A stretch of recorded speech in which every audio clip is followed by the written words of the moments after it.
Assalamualaikum warahmatullahi wabarakatuh. Perkenalkan, nama saya Anissa Sanisa Sabila dari kelas 9E.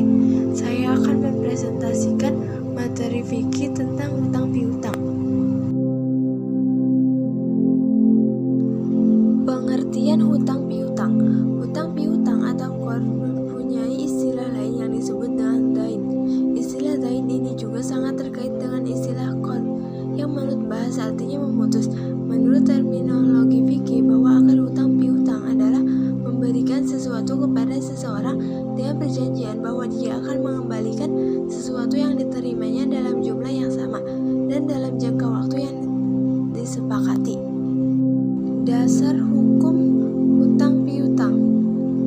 Al-Quran Surat Al-Baqarah ayat 245. Ayat ini menganjurkan kepada orang yang berpiutang atau mukrid untuk memberikan bantuan kepada orang lain dengan cara memberi hutang, dan pahalanya akan dilipat gandakan oleh Allah SWT.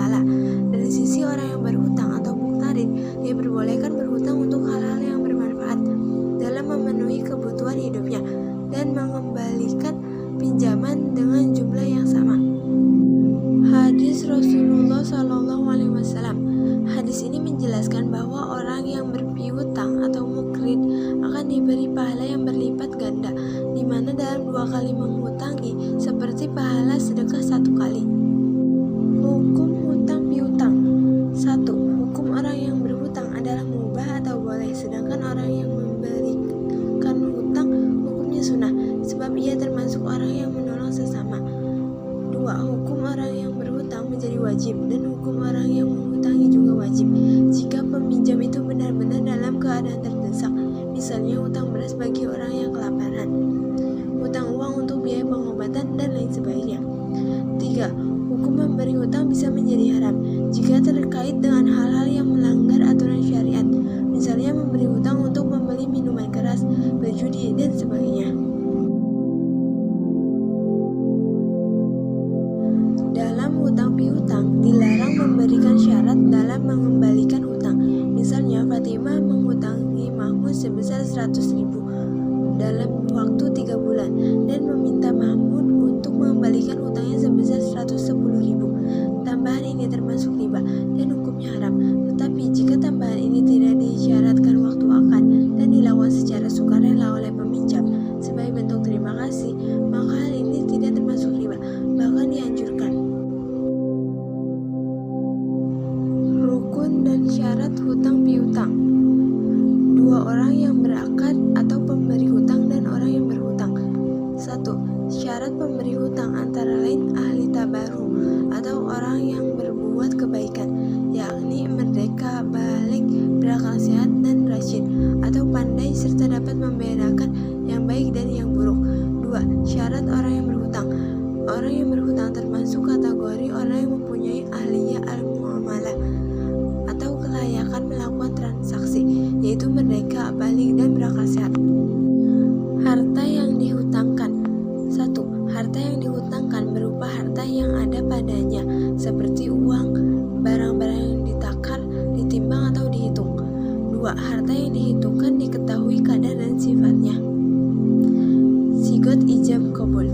Ucapan antara 2 pihak yang memberi hutang dan orang yang berhutang. Ucapan ijab misalnya saya menghutangimu atau memberimu hutang, dan ucapan qabul misalnya saya menerima atau saya ridho, dan sebagainya. Ketentuan hutang piutang.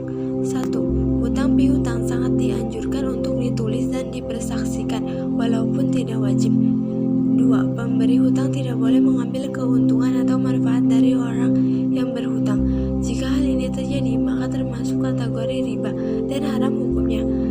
3. Melunasi hutang dengan cara yang baik dan tidak menyakitkan. 4. Berhutang dengan niat baik dan akan melunasinya. 5. Tidak berhutang kecuali dalam keadaan darurat atau mendesak. Maksudnya, kondisi yang tidak mungkin lagi baginya mencari jalan selain berhutang, sementara keadaan sangat mendesak.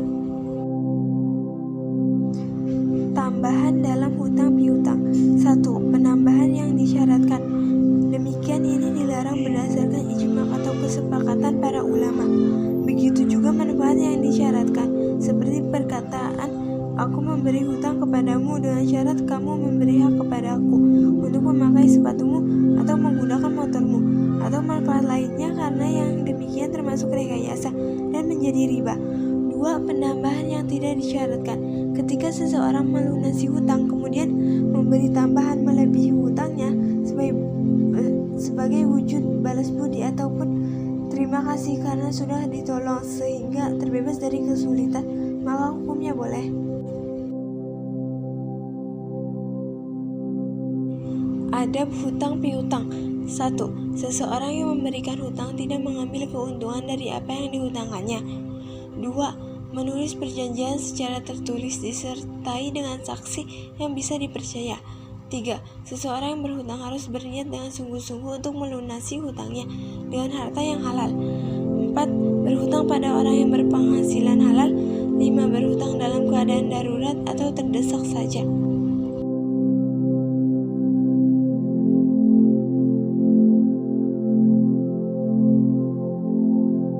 Hikmah hutang piutang. Bagi orang yang berpiutang, 1. Menambah rasa syukur kepada Allah SWT atas karunia-Nya berupa kelapangan rezeki. 2. Memupuk sikap peduli dan empati terhadap orang yang membutuhkan.